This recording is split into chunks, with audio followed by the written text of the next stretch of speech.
Meu nome é Sebastião Ferreira. Tenho 58 anos e vivo aqui em Ribeirão Preto, interior de São Paulo. Trabalhei a vida toda como mecânico, criando meu filho com muito amor e dedicação. Mas descobri uma verdade que mudou tudo. Meu filho Rafael, de 25 anos, não é meu filho biológico. E o pior de tudo é que todo mundo sabia, menos eu. Durante 25 anos, fui enganado pela minha própria esposa. Ela me fez acreditar que eu era pai de uma criança que não era minha. A descoberta veio de uma forma que jamais imaginei, através de um exame de sangue que Rafael precisou fazer para um transplante de medula óssea para salvar a vida do próprio avô. Foi quando os médicos me chamaram e disseram que era impossível eu ser o pai dele. 25 anos de mentiras desmoronaram em segundos. Mas essa história não termina aqui. Eu apenas fiz com ela aquilo que ela fez comigo. E então ela aprendeu que enganou a pessoa errada. Mas antes de continuarmos, confira se você já está inscrito no canal e escreva nos comentários. De onde você está assistindo este vídeo? Nasci em 1966 em Ribeirão Preto, filho de seu João Ferreira e Dona Maria das Graças. Meu pai trabalhava na usina de açúcar, minha mãe cuidava da casa e dos 4 filhos. Éramos uma família simples, mas honesta. Cresci brincando na rua de terra batida, jogando bola descalço, tomando banho de mangueira no quintal. Desde pequeno, sempre tive jeito para mexer com máquinas. Meu pai dizia que eu tinha mãos de ouro. Aos 15 anos, já consertava bicicletas da vizinhança. Aos 18, consegui emprego numa oficina mecânica do centro da cidade. O dono, seu Antônio, era um homem rígido, mas justo. Me ensinou tudo o que sei sobre motores. Em 1993, com 27 anos, conheci Helena Santos numa festa junina da igreja. Ela tinha 22 anos, cabelos castanhos compridos, sorriso doce que me conquistou na primeira conversa. Era filha de comerciantes, família mais estruturada que a minha. Trabalhava como auxiliar administrativa numa loja de roupas. Namoramos 2 anos antes de casar. Helena era carinhosa, atenciosa, sempre me apoiou nos meus sonhos. Queria montar minha própria oficina, e ela me incentivava, ajudava a economizar dinheiro. Casamos em janeiro de 1995, numa cerimônia simples na igreja do bairro, seguida de uma festa no salão da comunidade. Os primeiros anos de casamento foram os melhores da minha vida. Helena engravidou logo no primeiro ano. Quando soube que seria pai, fiquei emocionado demais. Passei a noite acordado, imaginando como seria ensinar meu filho a andar de bicicleta, a jogar futebol, a mexer com ferramentas. Rafael nasceu em setembro de 1996. Um menino lindo, forte, que pesou 3,5 quilos. Quando a enfermeira colocou ele nos meus braços no Hospital Santa Casa, senti uma emoção que nunca tinha experimentado antes. Era meu filho, minha continuação no mundo. Desde bebê, Rafael era diferente. Tinha olhos verdes claros, enquanto eu e Helena temos olhos castanhos escuros. A pele dele era mais clara também, mas nunca questionei nada. Minha avó paterna tinha olhos verdes, então achei que era herança genética dela. Helena foi uma mãe dedicada nos primeiros meses. Amamentou Rafael até os 8 meses. Cuidava de tudo com muito carinho. Eu trabalhava dobrado na oficina para dar conforto para minha família. Chegava em casa cansado, mas sempre tinha energia para brincar com meu filho. Rafael começou a andar cedo, com 10 meses. Era esperto, curioso, sempre mexendo em tudo. Eu adorava ensinar coisas para ele. Aos 2 anos, já sabia o nome de todas as ferramentas da minha caixa. Dizia que ia ser mecânico igual ao papai. Por volta dos 3 anos de Rafael, comecei a notar algumas mudanças em Helena. Ela ficou mais distante, saía mais de casa, dizia que ia visitar amigas ou fazer compras. Às vezes chegava tarde, inventando desculpas que não me convenciam totalmente. Mas eu confiava nela, então não questionava. Em 1999, quando Rafael tinha 3 anos, Helena começou a trabalhar numa empresa de contabilidade. O patrão dela era um homem chamado Rogério Mendes, casado, com 2 filhos. Helena falava dele com frequência, dizia que era um bom chefe, compreensivo. Aos poucos, as conversas sobre Rogério ficaram mais frequentes. Helena comentava sobre as ideias dele, sobre como ele administrava bem a empresa, sobre os lugares que ele viajava a trabalho. Eu achava normal, afinal, ela passava mais tempo no escritório do que em casa. As saídas dela ficaram mais regulares. Toda sexta-feira, dizia que ia encontrar as colegas de trabalho para tomar umas cervejas e relaxar. Voltava sempre tarde, por volta da meia-noite. Quando eu perguntava como tinha sido, ela respondia de forma evasiva, mudando de assunto rapidamente. Rafael crescia lindo e inteligente. Aos 4 anos, já montava quebra-cabeças complexos, desenhos detalhados. Era carinhoso comigo. Me chamava de papai com tanto amor que meu coração derretia. Eu fazia questão de participar de tudo na vida dele. Reuniões na escola, festinhas de aniversário, passeios no parque. Em 2000, Helena ficou mais carinhosa comigo por algumas semanas. Preparava jantares especiais, comprava roupas novas para mim, dizia que me amava mais que tudo. Na época, pensei que era porque nossa vida estava estável, a oficina indo bem, Rafael crescendo saudável. Não imaginava que poderia ser culpa. Os anos 2001 e 2002 foram tranquilos em nossa casa. Rafael estava na pré-escola, eu consegui ampliar a oficina, contratei 2 funcionários. Helena continuava no escritório de contabilidade, ganhando bem. Financeiramente, estávamos estáveis. Rafael se desenvolveu como uma criança normal e alegre. Adorava futebol, assistia aos jogos do São Paulo comigo nos domingos. Tinha jeito para esportes, corria rápido, chutava a bola com precisão. Eu sonhava em vê-lo jogando profissionalmente um dia. Helena mantinha a rotina das saídas às sextas-feiras. Às vezes, chegava em casa um pouco alcoolizada, dizendo que as meninas tinham exagerado na bebida. Eu nunca desconfiei de nada sério. Apenas achava que ela merecia se divertir depois de uma semana de trabalho. Em 2003, Helena sugeriu que fôssemos viajar para a praia nas férias de Rafael. Fomos para Ubatuba. Ficamos uma semana. Rafael adorou o mar. Construía castelos de areia. Brincava nas ondas. Foram dias felizes, em família. Durante essa viagem, percebi que Helena tirava fotos de Rafael constantemente. Mais do que o normal. Quando perguntei por que tantas fotos, ela disse que queria guardar cada momento daquela fase tão especial da vida dele. Achei romântico na época, mas hoje isso faz mais sentido. Rafael entrou no ensino fundamental em 2004, aos 8 anos. Era um aluno dedicado, tirava notas boas, principalmente em matemática e ciências. Os professores sempre elogiavam sua inteligência e comportamento nas reuniões de pais e mestres. Eu fazia questão de acompanhar tudo da escola do Rafael. Ia a todas as reuniões, apresentações, festas. Helena às vezes reclamava que eu era protetor demais, que precisava dar mais liberdade para ele. Mas eu gostava de estar presente, de mostrar que ele tinha um pai que se importava. Nessa época, Rafael começou a fazer perguntas sobre por que ele era diferente fisicamente de mim e da Helena. Perguntava por que tinha olhos verdes se os nossos eram castanhos, por que era mais alto que os outros meninos da idade dele. Eu sempre respondia que ele puxou os bisavós, que genética era uma coisa complicada. Helena ficava visivelmente incomodada com essas perguntas do Rafael.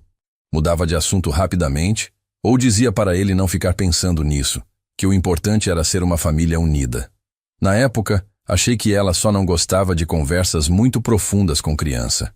Em 2005, Helena deixou o emprego na empresa de contabilidade. Disse que queria ficar mais tempo com Rafael, ajudar nos deveres de casa. Aceitei a decisão dela, mesmo significando menos dinheiro entrando em casa. Afinal, a oficina estava indo bem. Conseguíamos nos manter confortavelmente. Rafael chegou à adolescência em 2007, aos 11 anos. Era um garoto alto para a idade, bonito, popular na escola. Jogava no time de futebol da escola, tinha notas excelentes. Eu me sentia o pai mais orgulhoso do mundo. Nessa fase, Rafael começou a questionar mais coisas sobre nossa família. Perguntava sobre parentes distantes, queria ver fotos antigas, conhecer a história da família. Helena sempre ficava nervosa com essas conversas. Dizia que o passado não importava, que o presente era o que valia. Em 2008, meu pai, avô do Rafael, foi diagnosticado com um problema cardíaco grave. Precisou de vários tratamentos, cirurgias. Rafael ficou muito preocupado com o vovô. Visitava ele no hospital sempre que possível. A relação entre eles era muito especial. Helena, nessa época, voltou a trabalhar. Conseguiu um emprego numa loja de móveis. Dizia que precisávamos de mais dinheiro por causa dos gastos médicos do meu pai. Mais uma vez, as saídas noturnas dela se tornaram frequentes, sempre com desculpas relacionadas ao trabalho. Rafael, aos 12 anos, já era quase da minha altura. As pessoas comentavam que ele não parecia meu filho fisicamente, mas sempre elogiavam o quanto éramos unidos. Eu me sentia realizado vendo como ele estava se desenvolvendo bem, apesar das diferenças físicas. Em 2009, Rafael fez 13 anos. Estava se tornando um rapaz. Já tinha voz grave. Era alto como um adulto. Escolheu fazer o ensino médio numa escola técnica. Queria aprender eletrônica. Eu apoiei completamente a decisão dele. Rafael sempre foi respeitoso comigo, mas começou a questionar mais as atitudes da Helena. Reclamava que ela saía muito, que não dava atenção suficiente para a família. Eu defendia minha esposa, dizia que ela trabalhava muito e merecia se divertir. Nessa época, Helena começou a receber ligações estranhas em casa. Quando eu atendia, a pessoa desligava. Quando ela atendia, falava baixo e ia para outro cômodo. Quando eu perguntava quem era, ela dizia que eram colegas do trabalho ou vendedores. Rafael se destacava na escola técnica. Os professores diziam que ele tinha aptidão excepcional para a eletrônica, que poderia seguir carreira na área. Eu incentivava, mas no fundo esperava que ele viesse trabalhar comigo na oficina quando ficasse mais velho. Em 2010, quando Rafael fez 14 anos, ele ganhou seu primeiro celular. Era um aparelho simples, mas ele ficou muito feliz. Helena insistiu muito para dar esse presente. Disse que era importante ele ter um telefone para emergências. Achei cedo, mas acabei concordando.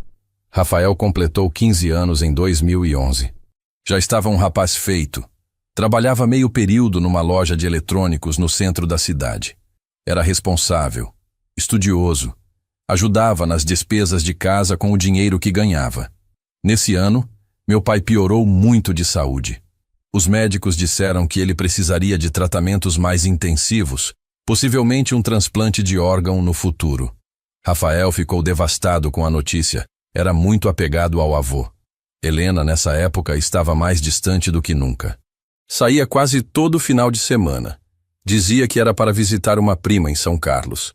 Eu nunca conheci essa prima, mas nunca questionei profundamente. Confiava na minha esposa. Rafael começou a namorar uma colega da escola, a Júlia. Era uma menina educada, de boa família. Eu gostava dela. Achava que era uma boa influência para meu filho. Helena não demonstrava muito interesse em conhecer a namorada do Rafael. Em 2012, Rafael se formou no ensino médio técnico com notas excelentes. Conseguiu uma bolsa para estudar engenharia elétrica numa faculdade particular. Eu fiquei emocionado demais no dia da formatura. Chorei vendo meu filho receber o diploma. Rafael começou a faculdade em 2013, aos 17 anos.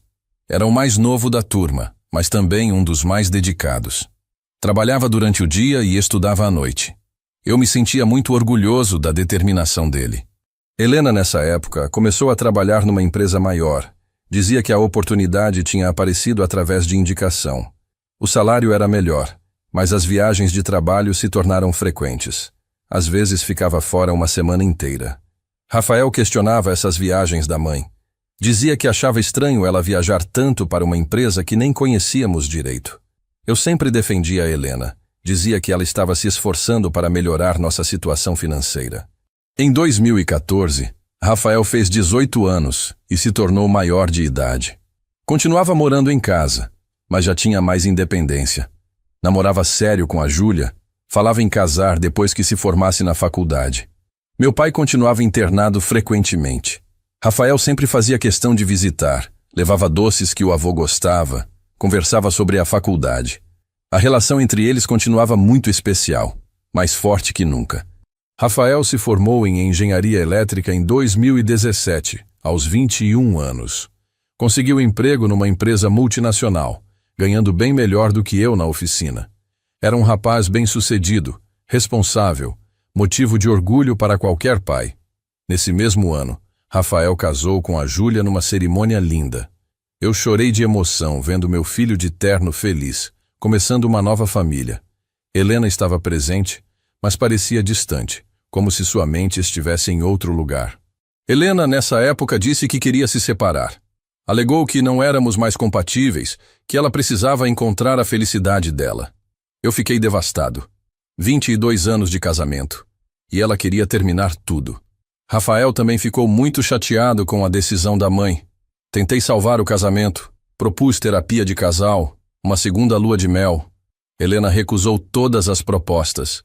Disse que a decisão estava tomada. Em 2018, nos separamos oficialmente. Ela saiu de casa, alugou um apartamento no centro da cidade.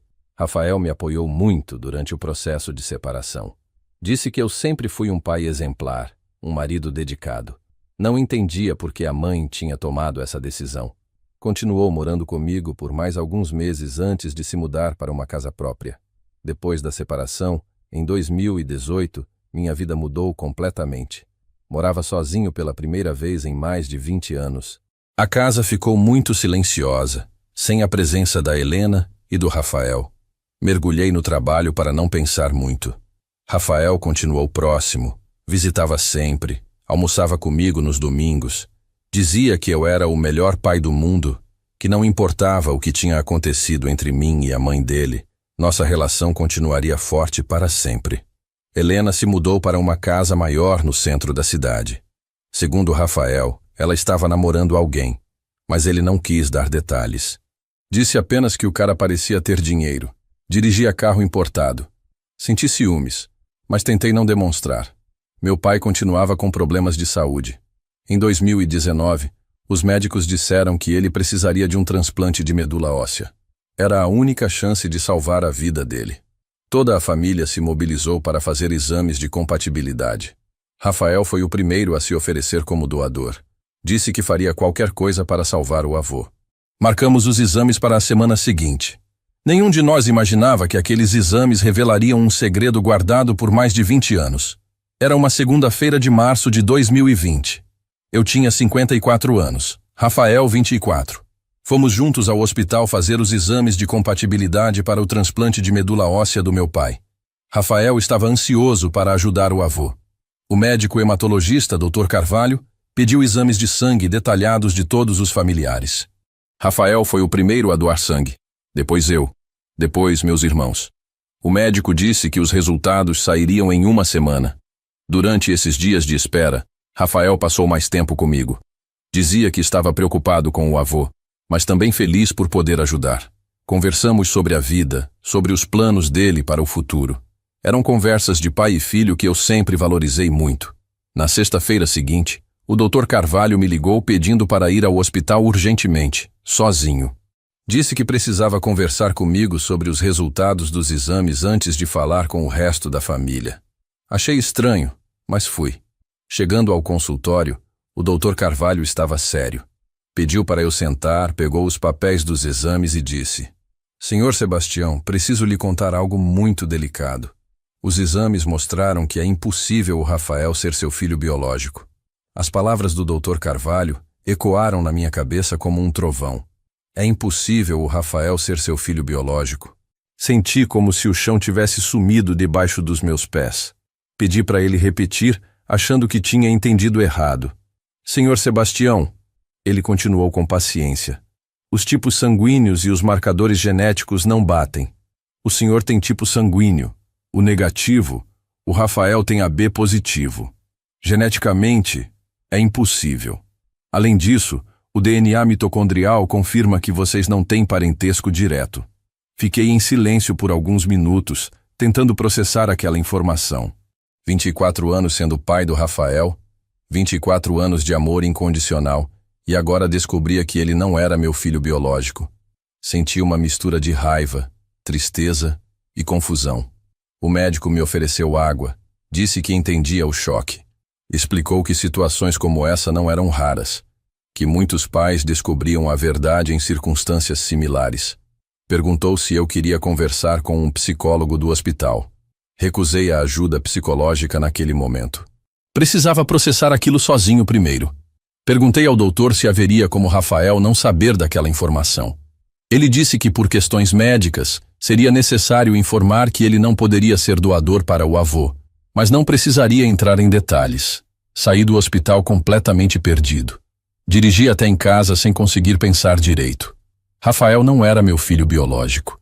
Helena tinha me traído e mentido durante todos esses anos. Como isso era possível? Como eu nunca desconfiei? Cheguei em casa e sentei na poltrona da sala, olhando as fotos do Rafael espalhadas pela casa. Fotos dele, bebê, criança, adolescente, formatura, casamento. Em todas elas, eu estava sorrindo orgulhoso ao lado dele. Agora, tudo parecia uma mentira. Rafael me ligou à noite perguntando sobre os resultados dos exames. Inventei que o médico ainda estava analisando, que ligaria na próxima semana. Não conseguia contar a verdade para ele naquele momento. Precisava entender tudo primeiro. Passei a noite acordado, repassando os últimos 24 anos na minha cabeça.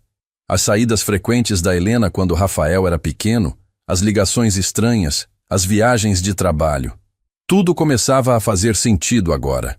Na manhã seguinte, liguei para a Helena. Disse que precisava conversar com ela urgentemente sobre um assunto muito sério. Ela tentou empurrar para outro dia, mas insisti que era sobre o Rafael. Marcamos de nos encontrar numa lanchonete no centro da cidade. Encontrei Helena na lanchonete às 14h de sábado. Ela estava bem vestida, cabelos arrumados, parecia outra pessoa. Mais nova, mais confiante. Sentou na minha frente com um sorriso que logo desapareceu quando viu minha expressão séria. "O que aconteceu, Sebastião?" ela perguntou. Peguei os papéis dos exames na minha pasta e coloquei sobre a mesa. "Descobri que o Rafael não é meu filho", disse olhando diretamente nos olhos dela. "Quero que você me conte a verdade." Helena ficou pálida. Olhou para os papéis, depois para mim, depois para os papéis novamente. Suas mãos começaram a tremer. "Como você descobriu?" Foi tudo o que conseguiu falar inicialmente. "Os exames para o transplante do meu pai. O médico disse que é geneticamente impossível o Rafael ser meu filho. Helena, você me enganou durante 24 anos. Quero saber quem é o pai verdadeiro do Rafael." Helena começou a chorar.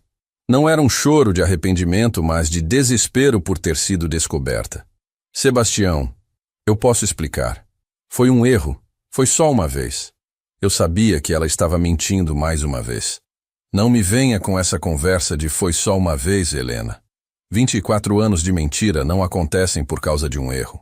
Quero a verdade completa, ou vou descobrir de outra forma." Ameacei, mais sério do que nunca havia sido na minha vida.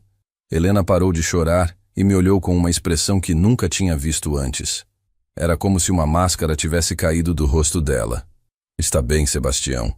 Quer a verdade? O pai do Rafael é o Rogério Mendes, meu antigo chefe." Senti o sangue gelar nas veias. Rogério Mendes, o homem de quem ela falava com tanto entusiasmo no final dos anos 90. O homem casado, pai de família. "Vocês tiveram um caso?" Perguntei, já sabendo a resposta. "Tivemos um relacionamento por mais de 3 anos, de 1996 até 1999. Eu estava apaixonada por ele, Sebastião. Ele prometeu que ia largar a esposa por mim, mas nunca teve coragem. 3 anos. Não foi um deslize, foi um relacionamento paralelo completo. E quando descobriu que estava grávida, decidiu me enganar e fazer eu acreditar que o filho era meu." Afirmei, sentindo a raiva crescer dentro de mim. Quando descobri que estava grávida, contei para o Rogério. Ele entrou em pânico, disse que não podia assumir uma criança fora do casamento. Me ofereceu dinheiro para fazer um aborto. Helena continuou, agora falando com uma frieza que me assustou. "Você cogitou fazer aborto do Rafael?" Perguntei horrorizado. "Por alguns dias, sim. Mas depois vi você tão feliz com a gravidez, tão empolgado para ser pai, que decidi seguir em frente com a mentira. Pareceu a solução mais fácil para todos. A solução mais fácil para todos.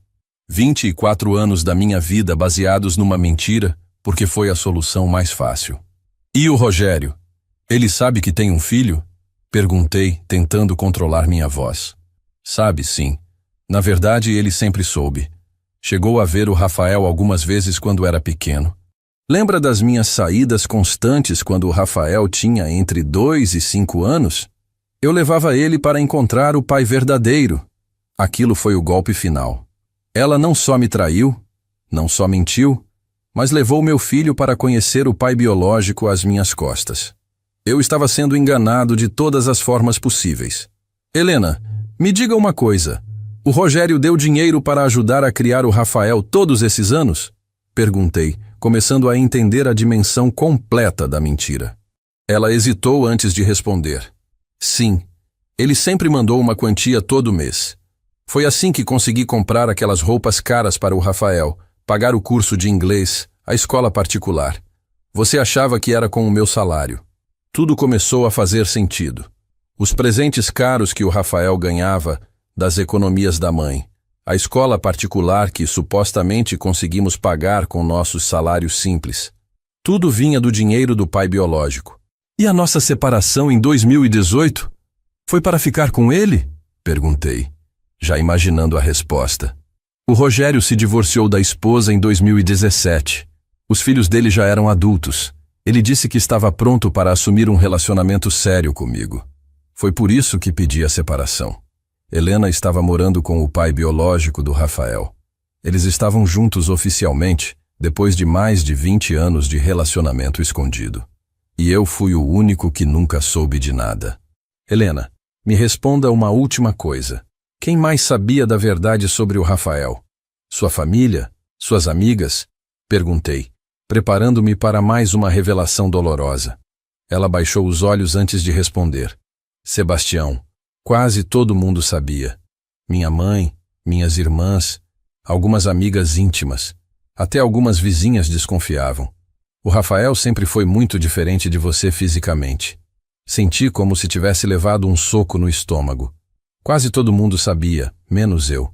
Por 24 anos fui o palhaço da história.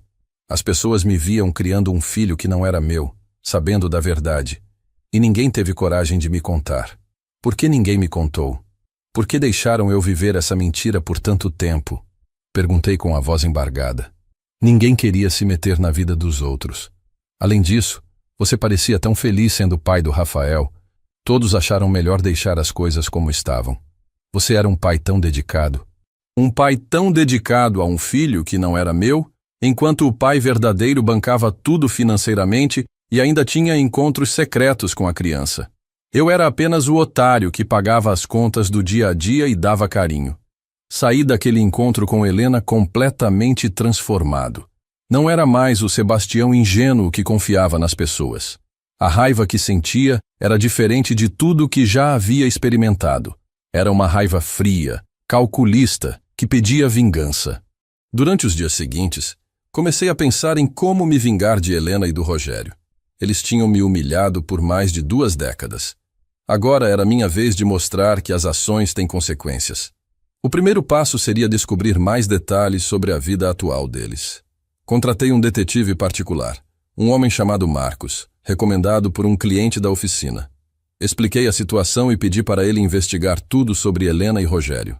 Marcos era eficiente. Em uma semana me trouxe um relatório completo. Helena e Rogério moravam numa casa de alto padrão, no melhor bairro de Ribeirão Preto.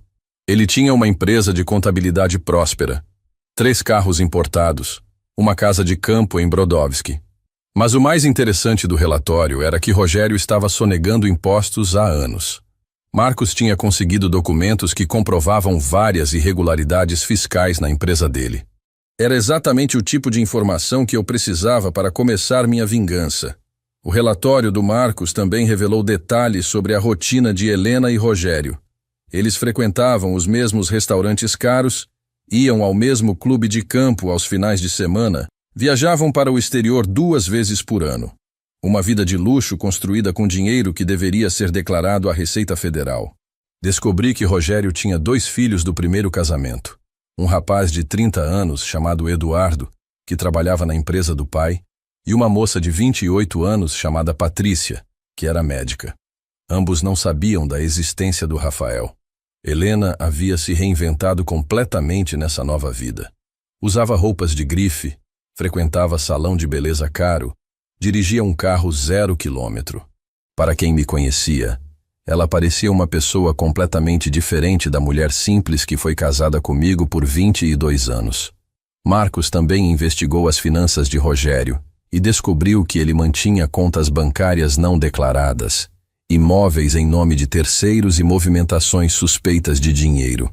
Era um homem rico, mas desonesto, que construiu sua fortuna sonegando impostos. Com essas informações em mãos, comecei a elaborar meu plano de vingança. Não seria algo impulsivo ou violento.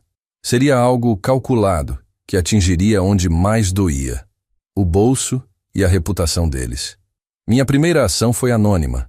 Preparei um dossiê completo com todas as irregularidades fiscais do Rogério e enviei para a Receita Federal. Incluí cópias de documentos, extratos bancários, comprovantes de movimentações suspeitas. Era material suficiente para uma investigação profunda. Também enviei o mesmo material para o Conselho Regional de Contabilidade, já que Rogério era contador registrado. Sonegação fiscal e irregularidades contábeis eram motivos para a cassação do registro profissional. Mas não parei por aí. Fiz cópias do material e enviei para 3 jornais locais. Escândalo fiscal sempre rendia boas matérias, especialmente quando envolvia empresários conhecidos da cidade. Em paralelo, comecei a investigar os clientes da empresa de Rogério. Descobri que muitos deles também tinham irregularidades em suas contabilidades. Era um esquema maior, com várias empresas envolvidas em sonegação fiscal. Nos dias seguintes, aguardei pacientemente. Sabia que órgãos governamentais não agiam rapidamente, mas, quando agissem, seria de forma contundente. Enquanto isso, preparei a segunda fase do meu plano. A segunda fase do meu plano envolvia atingir Helena socialmente. Ela sempre se preocupou muito com a opinião dos outros, com sua reputação. Era hora de usar isso contra ela. Criei perfis falsos nas redes sociais e comecei a espalhar a verdade sobre Helena. Como ela havia traído o marido por anos, enganado sobre a paternidade do filho, mentido para toda a família. Postei fotos antigas dela comigo e com Rafael, contrastando com fotos atuais dela com Rogério.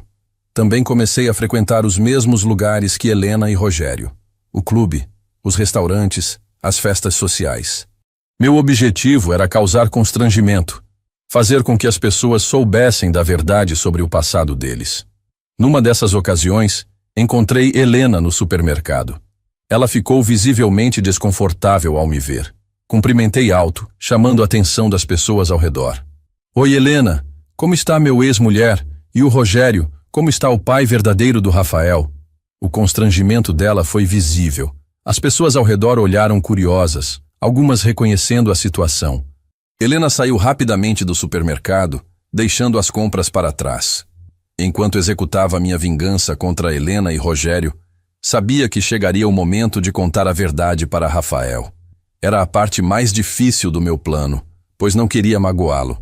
Uma semana após o confronto no supermercado, Rafael me ligou preocupado. Pai, minha mãe está agindo de forma estranha. Disse que você está espalhando mentiras sobre ela pela cidade. O que está acontecendo? Marquei um encontro com Rafael no mesmo dia. Convidei ele para jantar em casa, como fazíamos nos velhos tempos. Preparei sua comida favorita: bife à milanesa com batata frita e salada de tomate. Durante o jantar, Rafael notou que eu estava sério. Pai, o que está acontecendo? Por que você e minha mãe estão brigando? Pensei que vocês tinham terminado tudo em paz. Respirei fundo e disse: Filho, preciso te contar uma verdade que descobri há algumas semanas. É algo que vai mudar tudo, mas eu precisava ter certeza antes de te falar. Rafael, os exames para o transplante do seu avô revelaram algo inesperado. Descobri que, biologicamente, eu não sou seu pai. Falei de forma direta, observando a reação dele. Rafael parou de mastigar e me olhou confuso. Como assim, pai? Isso é impossível. É claro que você é meu pai. Mostrei a ele os papéis dos exames médicos. Expliquei sobre os tipos sanguíneos, sobre a genética. Rafael leu tudo com atenção, sua expressão mudando gradualmente de confusão para choque. Mas se você não é meu pai biológico, quem é? Ele perguntou com a voz trêmula. Seu pai biológico é Rogério Mendes, o homem com quem sua mãe vive agora. Eles tiveram um relacionamento extraconjugal por 3 anos. Quando sua mãe engravidou, decidiu me fazer acreditar que você era meu filho. Rafael ficou em silêncio por vários minutos. Via lágrimas se formando em seus olhos. Então minha vida toda foi uma mentira? Tudo que eu acreditava sobre minha família era falso? Rafael, disse segurando as mãos dele, escuta bem o que vou falar. Você pode não ser meu filho biológico, mas você é meu filho em todos os outros sentidos. Eu te criei desde bebê, te ensinei a andar, a falar, estive presente em todos os momentos importantes da sua vida. Rafael começou a chorar. Mas pai, como o senhor pode me amar sabendo que não sou realmente seu filho? Porque ser pai não é apenas sobre DNA, Rafael. É sobre amor, dedicação, presença. Eu mudei suas fraldas quando você era bebê, te levei ao médico quando estava doente. Comemore suas vitórias. Consolei suas derrotas. Isso não muda nada. Mas o senhor deve estar magoado comigo. Deve sentir raiva por ter sido enganado. Ele disse entre soluços. Minha raiva é com sua mãe e com o Rogério, nunca com você. Você foi apenas uma criança inocente em toda essa história. Eu te amo como filho, independente de quem seja seu pai biológico. Rafael se levantou e me abraçou forte. O senhor é o único pai que eu conheço e reconheço. Não importa o que os exames dizem. Para mim, o senhor sempre será meu pai. Nos dias seguintes, Rafael ficou muito abalado com a descoberta. Ligou várias vezes apenas para conversar, para reafirmar que eu continuava sendo o pai dele em todos os sentidos que importavam. Uma semana depois, Rafael me contou que havia confrontado Helena. Pai, fui na casa da minha mãe e perguntei se era verdade tudo o que o senhor me contou. Ela confirmou tudo. Como foi a reação dela? Perguntei curioso. Ela chorou muito, pediu desculpas, disse que fez tudo para me proteger. Tentou justificar as mentiras dizendo que o senhor era um pai melhor que o Rogério poderia ser. Rafael continuou. Mas sabe o que mais me deixou revoltado, pai? Descobri que o Rogério sempre soube da minha existência. Ele me viu várias vezes quando eu era pequeno, mas nunca quis assumir a paternidade oficialmente. Como você se sente sabendo disso? Perguntei com cuidado. Sinto nojo dele. Um homem que abandona o próprio filho, que deixa outro homem criar sua responsabilidade, não merece ser chamado de pai. 3 semanas após enviar o dossiê para a Receita Federal, os resultados começaram a aparecer. Marcos me ligou informando que auditores fiscais haviam chegado à empresa de Rogério para uma investigação surpresa. No dia seguinte, os jornais locais publicaram a matéria sobre a investigação fiscal. O título da manchete era: Empresário contábil investigado por sonegação de milhões em impostos. A foto do Rogério estava estampada na primeira página. Helena me ligou furiosa. Sebastião, foi você que entregou o Rogério para a Receita Federal, não foi? Você está tentando destruir nossa vida. Helena, eu só entreguei documentos verdadeiros para as autoridades competentes. Se Rogério está sendo investigado, é porque deve impostos ao governo, não por minha causa, respondi calmamente. Você não sabe o que está fazendo. O Rogério pode perder tudo. A empresa, os bens, tudo, ela gritou no telefone. Deveria ter pensado nisso antes de construir uma vida em cima de dinheiro sonegado. Ações têm consequências, Helena. A investigação da Receita Federal revelou irregularidades ainda maiores do que o próprio Marcos havia descoberto. Rogério devia mais de 2 milhões de reais em impostos atrasados, multas e juros. A empresa dele foi lacrada temporariamente. Contas bancárias foram bloqueadas. O carro importado que Helena dirigia foi apreendido por estar registrado em nome da empresa, que agora tinha bens indisponíveis. Helena e Rogério tiveram que se mudar da casa de alto padrão para um apartamento simples. Ela voltou a trabalhar, conseguiu emprego numa loja de roupas do centro da cidade. A vida de luxo havia acabado abruptamente. Rafael acompanhou toda a situação com interesse. Pai, não consigo sentir pena deles. Eles construíram tudo isso em cima de mentiras e dinheiro sujo. O Conselho Regional de Contabilidade também agiu rapidamente. Rogério teve seu registro profissional cassado temporariamente enquanto durava a investigação. Sem poder exercer a profissão, suas fontes de renda secaram completamente. Com Rogério e Helena financeiramente arruinados, iniciei a terceira fase da minha vingança. Exposição social completa. Queria que toda a cidade soubesse a verdade sobre eles. Criei um blog anônimo na internet contando toda a história. Desde a traição de Helena, a mentira sobre a paternidade do Rafael, até a sonegação fiscal de Rogério. Incluí documentos, fotos, provas de tudo. O blog viralizou rapidamente. As pessoas compartilhavam a história, comentavam, expressavam indignação com a situação. Helena e Rogério se tornaram conhecidos na cidade pelos motivos errados. Também imprimi panfletos com um resumo da história e distribuí em pontos estratégicos da cidade: clubes, igrejas, escolas, supermercados. Queria que até quem não tinha acesso à internet soubesse da verdade. A reputação social deles foi completamente destruída. Nos lugares que frequentavam antes, agora eram recebidos com olhares de julgamento e comentários maldosos. O isolamento social foi quase imediato. Com a situação insustentável, Rogério tentou entrar em contato comigo. Pediu para um conhecido em comum marcar um encontro. Disse que precisava conversar urgentemente. Aceitei encontrá-lo num café neutro. Rogério chegou visivelmente abatido. Estava mais magro, com olheiras, roupas simples, muito diferente do homem bem-sucedido que era meses atrás. Sebastião, ele começou com voz cansada. Eu sei que você tem todos os motivos para me odiar. Sei que o que fiz foi errado. Mas, por favor, pare com isso. Você já nos destruiu completamente. Rogério, durante mais de 20 anos você manteve um relacionamento com minha esposa, teve um filho e me deixou criar ele como se fosse meu. Agora quer que eu tenha piedade? Respondi friamente. Eu sei que mereci tudo isso. Mas a Helena não. Ela está sofrendo demais. Perdeu o emprego por causa da exposição. Não consegue arranjar outro. As pessoas a tratam como se fosse uma criminosa. Helena fez suas escolhas, Rogério. Vocês dois fizeram. Agora estão colhendo o que plantaram. Rogério continuou. Sebastião, o que você quer? Dinheiro?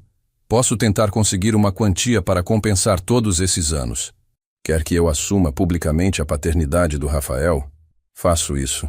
Rogério, não quero nada de você. Minha vingança não tem preço. Vocês me humilharam por décadas. Agora é minha vez de mostrar quem vocês realmente são. Mas pense no Rafael. Toda essa exposição também afeta ele. As pessoas vão sempre lembrá-lo como o filho da mulher adúltera e do pai sonegador. Essa fala me fez parar para pensar. Realmente minha vingança poderia estar afetando Rafael indiretamente. Ele era inocente em toda essa história. O Rafael é forte o suficiente para lidar com a verdade. Prefiro que ele viva numa realidade verdadeira, mesmo que dolorosa, do que numa mentira confortável como eu vivi por tantos anos. Rogério insistiu. Por favor, Sebastião, pare com a exposição pública. Já perdemos tudo. Dinheiro, casa, reputação, emprego. Que vingança maior você pode querer? Naquela noite, Rafael veio me visitar. Parecia preocupado, mais sério do que o normal. Sentamos na varanda da minha casa para conversar. Pai, preciso te falar uma coisa. Hoje o Rogério me procurou. Disse que queria me conhecer melhor, que queria tentar construir uma relação de pai e filho conosco. Senti uma pontada de ciúmes e raiva. E o que você respondeu para ele? Disse que ele estava uns 25 anos atrasado. Que pai é quem cria, quem está presente, quem ama incondicionalmente. E essa pessoa sempre foi o Senhor. Me senti orgulhoso da resposta do Rafael, mas percebi que ele tinha mais a dizer. Mas pai, também quero te pedir algo. Sei que o Senhor está se vingando deles por tudo que fizeram. Entendo sua raiva. Mas será que já não é hora de parar? Por quê? Eles merecem pagar por tudo que fizeram. Respondi defensivamente. Porque vingança não vai devolver os anos perdidos.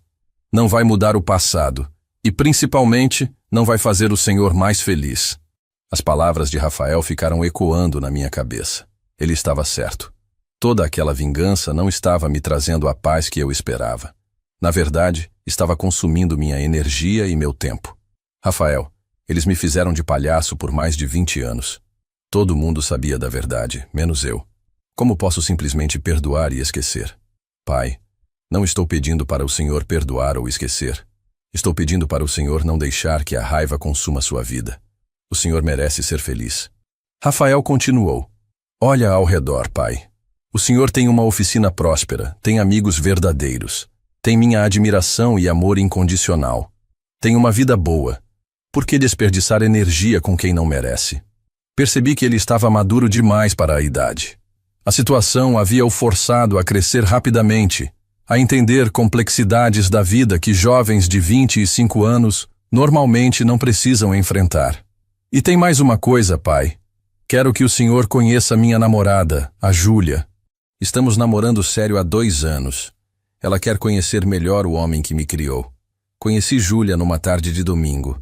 Era uma moça linda, inteligente, que olhava Rafael com o mesmo amor que eu via na Helena nos primeiros anos do nosso casamento. A diferença é que o amor da Júlia parecia genuíno. Seu Sebastião, ela disse, o Rafael fala do senhor com tanto carinho. Diz que o senhor é o homem mais honesto e trabalhador que conhece. Quero que saiba que admiro muito o senhor. Durante o almoço, percebi como Rafael e Júlia eram felizes juntos. Eles conversavam sobre planos futuros, sobre filhos que queriam ter, sobre a vida que estavam construindo. Pai, Rafael disse na hora da sobremesa, estou pensando em pedir a Júlia em casamento no final do ano. Gostaria de contar com sua bênção. Aquele momento me fez perceber que tinha coisas muito mais importantes para focar na minha vida do que vingança. Tinha um filho maravilhoso prestes a casar, que me considerava um herói apesar de todos os problemas. Rafael, você tem minha bênção. A Júlia é uma moça especial e vocês formam um casal lindo. Será uma honra ajudar a organizar o casamento. Na segunda-feira seguinte, tomei uma decisão importante. Liguei para o Marcos e disse que não precisava mais de seus serviços de investigação. Também apaguei o blog que havia criado e parei de distribuir os panfletos pela cidade. Rafael ficou surpreso quando contei minha decisão. Pai, o que te fez mudar de ideia? Você, meu filho. Me fez perceber que vingança é um sentimento que só nos machuca. Helena e Rogério já estão pagando pelas consequências dos atos deles. Não preciso mais perder meu tempo com isso. E como o senhor está se sentindo? Ele perguntou preocupado. Mais leve, como se um peso tivesse saído das minhas costas. Agora quero focar no que realmente importa. Minha família verdadeira, que é você e a Júlia. Helena me ligou alguns dias depois. Parecia surpresa com o fim da exposição. Sebastião, por que você parou?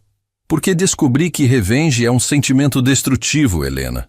Prefiro usar minha energia construindo coisas boas para minha vida. Obrigada por isso. Ela disse com voz embargada. Sei que não mereço sua clemência, mas agradeço. 6 meses depois, Rafael se casou com Júlia numa cerimônia linda. Eu conduzi ele ao altar, emocionado. Helena estava presente, sentada nos últimos bancos, discreta. Rogério não apareceu. Durante a festa, fiz um discurso que emocionou todos os presentes. Ser pai não é uma questão de genética, é uma questão de amor. Rafael sempre foi e sempre será meu filho. Não importa o que os exames de DNA digam. Rafael se aproximou de mim após o discurso, com lágrimas nos olhos. Pai, obrigado por me ensinar o que é amor verdadeiro. Quando eu tiver filhos, quero criá-los com os mesmos valores que o Senhor me ensinou. A oficina continuou prosperando. Contratei mais 2 funcionários e comecei a ensinar o ofício para jovens da comunidade, como o seu Antônio havia feito comigo décadas atrás. Meu pai, o avô do Rafael, se recuperou dos problemas cardíacos com tratamento medicamentoso. Não precisou de transplante de medula óssea. Ele e Rafael mantiveram a relação especial, e meu pai sempre dizia, Sebastião, você criou um homem de caráter. Hoje, 2 anos após toda essa descoberta, posso dizer que aprendi lições importantes. A principal delas é que família não se define por DNA, mas por amor, dedicação e presença. Rafael me tornou avô há 3 meses. O bebê se chama Sebastião, em minha homenagem. Quando peguei meu neto nos braços pela primeira vez, senti a mesma emoção que senti quando o Rafael nasceu há 28 anos. Helena conseguiu reerguer sua vida aos poucos.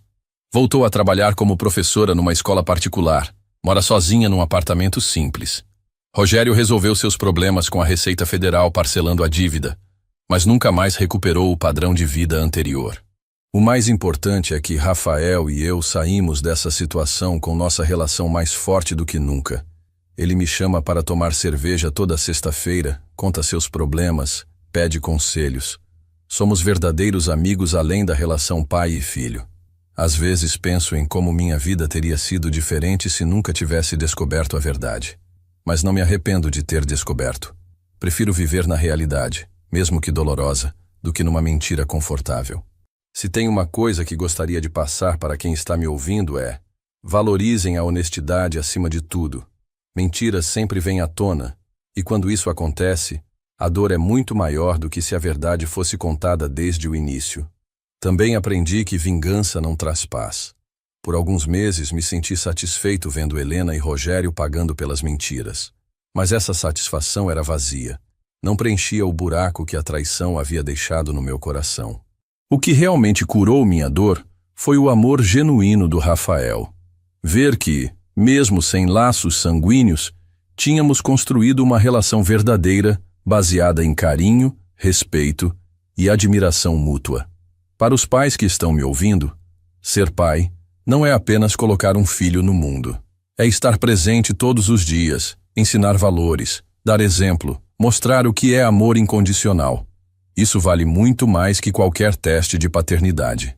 Para as pessoas que passaram por traições, sei que a dor é imensa, que a vontade de vingança é grande, mas foquem no que tem de bom na vida.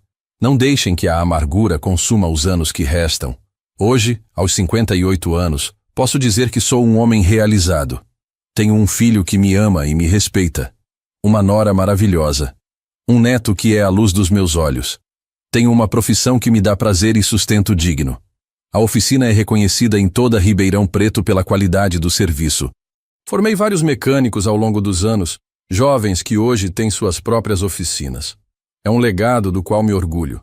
Rafael está construindo uma carreira sólida como engenheiro elétrico.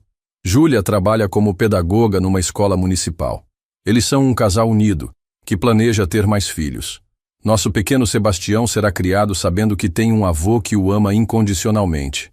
Quanto a Helena e Rogério, seguiram suas vidas. Nunca mais tive contato direto com eles. Rafael às vezes me conta que a mãe está bem, que conseguiu se estabilizar financeiramente.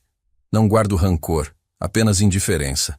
Se essa história tocou seu coração ou fez você refletir sobre família, deixe um joinha para alegrar esse velho de 58 anos. Se inscreva no canal para conhecer mais histórias de vida real. E me conte nos comentários de onde você está assistindo e o que pensa sobre paternidade verdadeira.